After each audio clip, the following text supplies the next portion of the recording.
नमस्कार दोस्तों, जेबीबी agro classes के डिजिटल ऑनलाइन प्लेटफॉर्म पर आप सभी का तहे दिल से हार्दिक स्वागत करते हैं। दोस्तों, आज हम पढ़ेंगे एनिमल हस्बेंड्री, पशुपालन विज्ञान। और पशुपालन विज्ञान में सबसे पहले हम चलाएंगे भैंस की नस्लें। दोस्तों, हम चलाएंगे भैंस की नस्लें। भैंस की नस्लों में से भैंस की नस्ल का जूलॉजिकल नेम होता है भैंसों का बुबेलस बुबेलिस। बुबेलस बुबेलिस क्या होता है दोस्तों? बुबेलस बुबेलिस। कुल होता है इसका बोविडी। गाय, भैंस, भेड़, बकरी और भेड़ चारों का कुल बोविडी होता है। क्या होता है दोस्तों? बोविडी। किस किस का? गाय, भैंस, भेड़ और बकरी, इन चारों का ही कुल बोविडी होता है दोस्तों। अगली बात करते हैं हम गुणसूत्रों। भैंस में गुणसूत्र संख्या पाए जाते हैं 50। कितने पाए जाते हैं दोस्तों? 50। लेकिन विदेशी भैंसों में गुणसूत्रों की संख्या 48 पाई जाती है दोस्तों। इसमें विदेशी नस्लों में, विदेशी भैंस की विदेशी नस्लों में 48 गुणसूत्र पाए जाते हैं, लेकिन 50 किस्में पाई जाती हैं भारतीय नस्लों में। भारतीय भैंसों की नस्लों में गुणसूत्रों की संख्या 50 पाई जाती है और विदेशी भैंसों की नस्लों में गुणसूत्रों की संख्या 48 पाई जाती है। दोस्तों, भारत में मान्यता प्राप्त भैंसों की नस्लें 16 बताई गई हैं, लेकिन राष्ट्रीय पशु अनुसंधान करनाल ब्यूरो के अनुसार इसकी संख्या 13 बताई गई है। मान्यता प्राप्त, मान्यता कितने पशुओं को प्राप्त है? 16। भैंस की 16 नस्लों को मान्यता दी गई है, लेकिन राष्ट्रीय पशु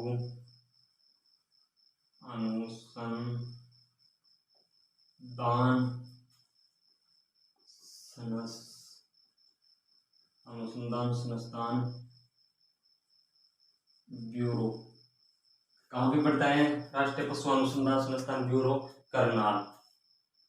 कहाँ पड़ता है दोस्तों? करनाल। और ये करनाल कहाँ पड़ता है? हरियाणा। कहाँ पड़ता है दोस्तों? हरियाणा। हरियाणा में करनाल, हरियाणा में राष्ट्रीय पशु अनुसंधान संस्थान ब्यूरो है। और एनडीआरआई की स्थापना भी कहाँ की गई दोस्तों? करनाल, हरियाणा में। क्या की गई? NDRI, national dairy research institute की स्थापना भी कहाँ की गई? करनाल, हरियाणा में। एनडीआरआई की स्थापना की गई थी 1923 में। कब दोस्तों? 1923 में। लेकिन जब एनडीआरआई की स्थापना की गई थी तब वो कहाँ की गई थी? बेंगलुरु में।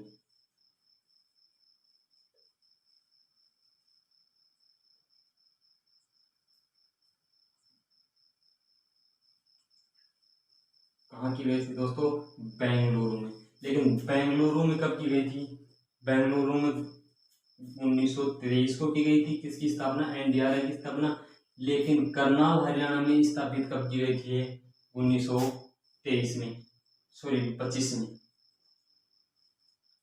1955 में। 1955 में करनाल, हरियाणा में स्थापित की गई। स्थानांतरण पहले बेंगलोर में की गई थी, कब? 1923 में। लेकिन इसको स्थानांतरण करके करनाल, हरियाणा में 1955 को लाया गया था दोस्तों। आगे चर्चा करते हैं इसकी।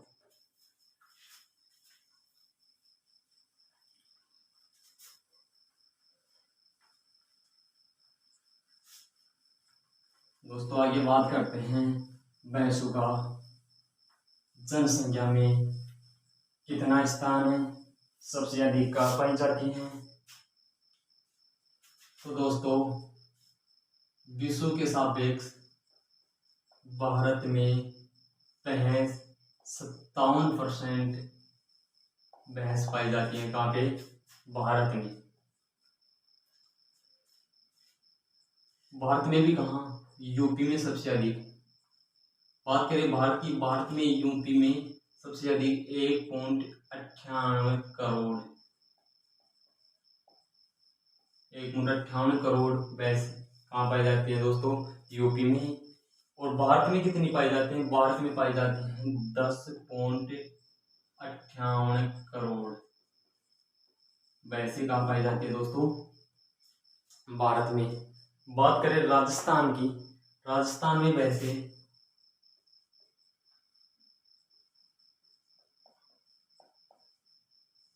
राजस्थान में वैसे 1.37 करोड़ भैंसें पाई जाती हैं। कितने दोस्तों? 1.37 करोड़ भैंसें पाई जाती हैं। राजस्थान में सबसे अधिक भैंसें जयपुर जिले में पाई जाती हैं, जो कि राजधानी है। कहाँ पाई जाती हैं दोस्तों? जयपुर में। जयपुर जिले में पाई जाती हैं। बात करें एनडीडीबी की स्थापना, बात करें एनडीडीबी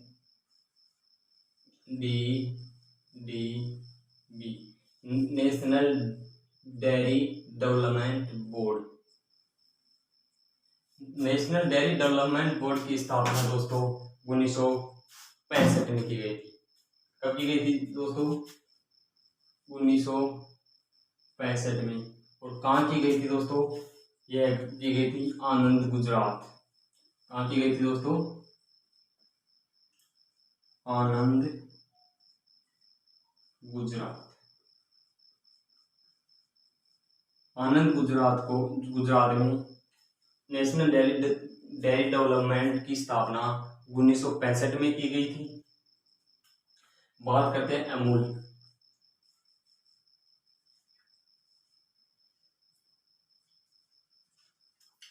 अमूल का पूरा नाम होता है आनंद मिल्क यूनिट लिमिटेड। ये कहाँ पे है? ये भी आनंद, गुजरात में है। अमूल यूनिट लिमिटेड कहाँ पे है दोस्तों? गुजरात में। आगे बात करते हैं भैंस की नस्लों के बारे में। तो दोस्तों भैंस की नस्लों को दो भागों में बांटा गया है। एक तो है भारतीय नस्लें, एक होती हैं विदेशी नस्लें, या फिर जलीय नस्लें, जलीय भैंसें, या और दलदली।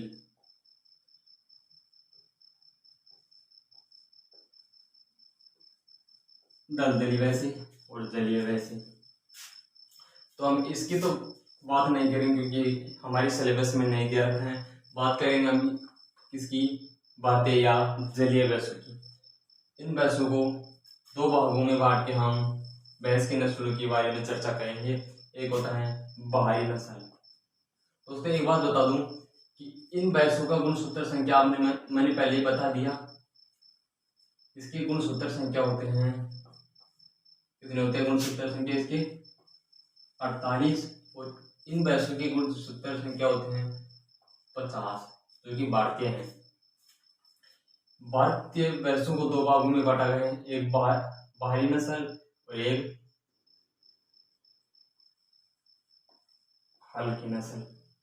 बाहरी नस्ल में हम 3 भैंसों की नस्लों को पढ़ेंगे, जो है प्रथम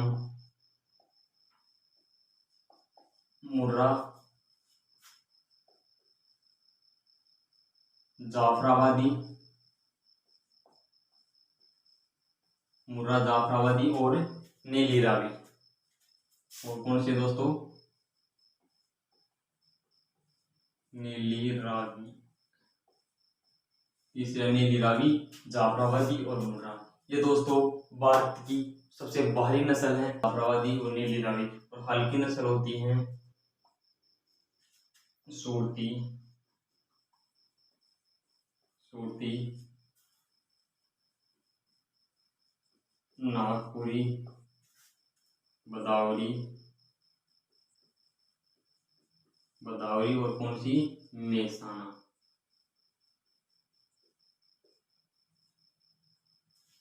मेहसाना ये वैसे हल्की पाई जाती, हल्की होती हैं, और ये मुर्रा, जाफराबादी और नीली रावी भारी नस्लों में गिनी जाती हैं।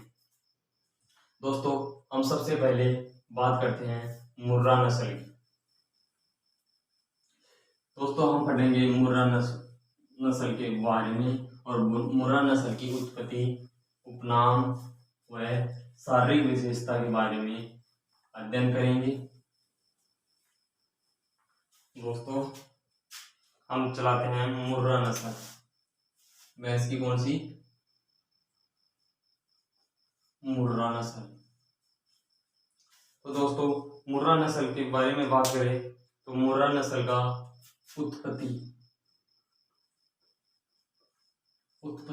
उत्पत्ति स्थल कहाँ मानते हैं मुर्रा नस्ल का। दोस्तों मुर्रा नस्ल का उत्पत्ति स्थल पश्चिमी यूपी या दिल्ली, पंजाब,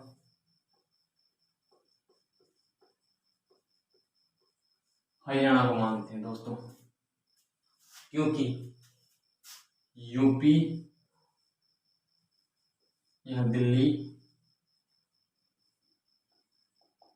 पंजाब और हरियाणा इन चारों के मध्य के एरिया में पाई जाती हैं, इसलिए इन चारों को उत्पत्ति स्थल माना गया है। लेकिन मुख्यतः पश्चिमी यूपी दिया होता है, तो ज्यादातर एरिया पश्चिमी यूपी का होता है, इसलिए इसकी मुर्रा नस्ल का उत्पत्ति पश्चिमी यूपी माना गया है।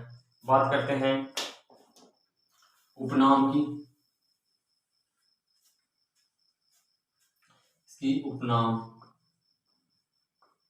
मुर्रा नस्ल का उपनाम दिल्ली के आसपास होने के कारण इसे दिल्ली भैंस भी बोला जाता है। क्या बोला जाता है,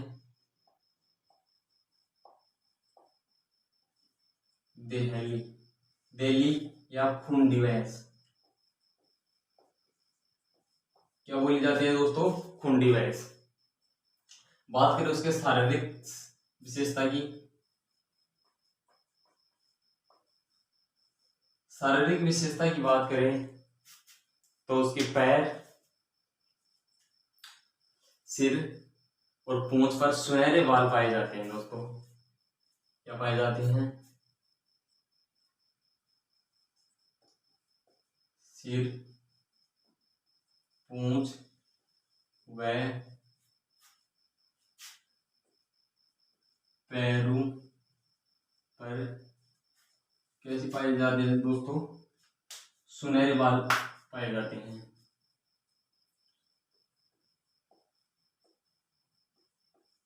सुनहरे बाल पाए जाते हैं। वह रंग कैसा होता है, रंग होता है काला या स्याही के समान। मुर्रा भैंस का रंग काला या फिर स्याही के समान होता है। दोस्तों बात करते हैं मुर्रा भैंस। मुर्रा भैंस के सींग जलेबी के आकार के बताए जाते हैं। मुर्रा भैंस, इसलिए इसे खूंडी भैंस भी बोलते हैं। सींग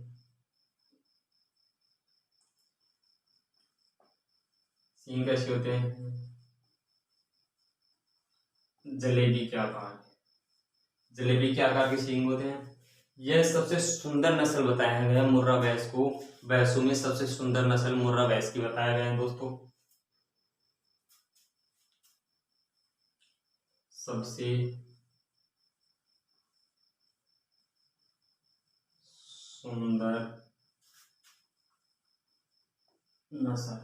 सुंदर नस्ल, इसकी वैसे बताया गया है दोस्तों मुर्रा की।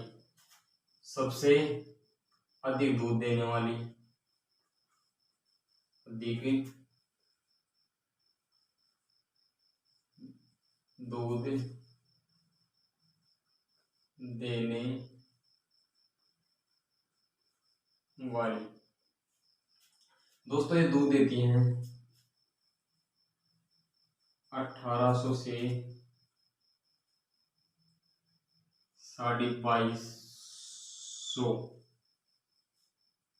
लीटर प्रति व्यावत।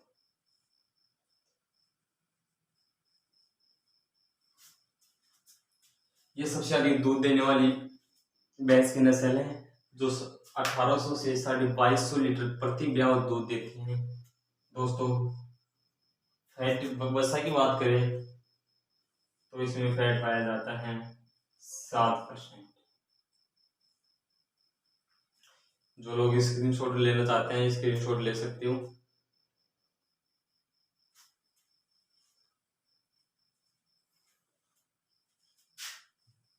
आगे बात करते हैं दोस्तों नीली रावी। बात करें इसकी उत्पत्ति कहाँ पाई जाती है। पाकिस्तान के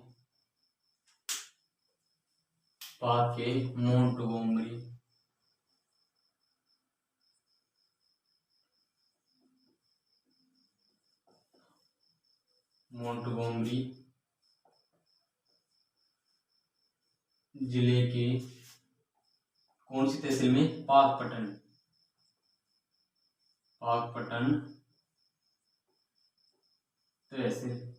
तहसील मोंटगोमरी जिला और पाकिस्तान में इसका उत्पत्ति स्थल बताया गया है। बात करें भारत में पंजाब का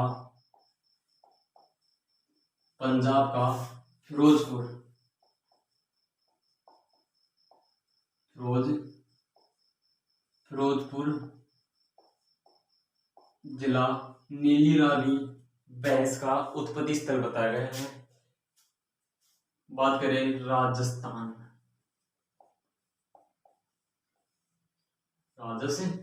राजस्थान में ये गंगानगर व हनुमानगढ़। कहाँ दोस्तों, राजस्थान में श्री गंगानगर और हनुमानगढ़ में बहुतायत मात्रा में पाई जाती है। बात करते हैं उपनाम की। किसके दोस्तों, उपनाम की। इसे बोलते हैं उपनाम की बात करें तो इसे बोलते हैं पंच कल्याणी।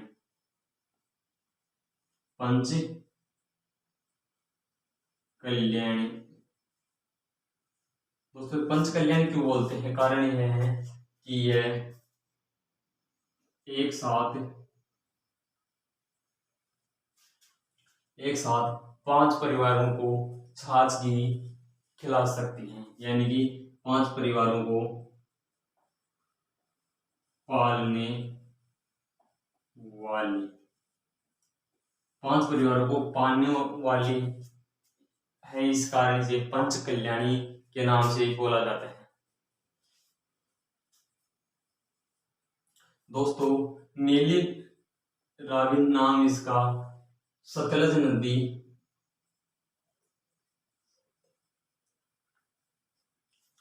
नीली रावी नाम इसलिए रखा गया है क्योंकि इसका उत्पत्ति स्थल पंजाब का फिरोजपुर जिला है और वहां पर सतलज नदी बहती है और उसका पानी नीला होने के कारण इस नस्ल की भैंस को नीली रावी के नाम से पुकारा जाता है। किस कारण, सतलज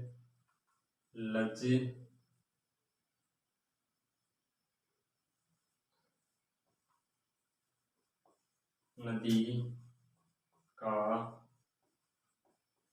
पानी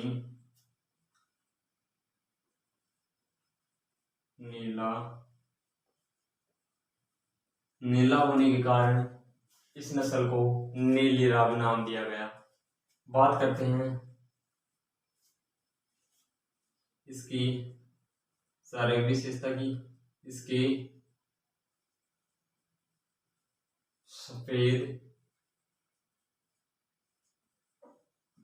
सफेद आंख पाई जाती है।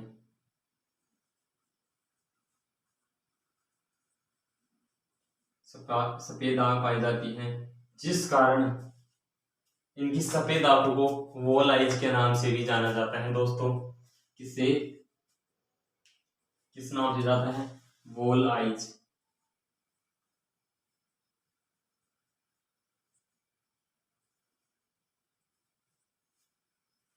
इस नाम से जाना जाता है दोस्तों, वॉल आइज के नाम से जाना जाता है दोस्तों। इसकी बात करें, ये लगभग 1600 से 1800 लीटर दूध प्रति ब्याव देती हैं। फैट की बात करें दोस्तों, तो इसकी फैट 5 से 6.5 के लगभग वसा की मात्रा इसके दूध में पाई जाती है। लेकिन एक इसकी प्रमुख विशेषता है जो कई बार एग्जामों में पूछा गया है दोस्तों, कि इसके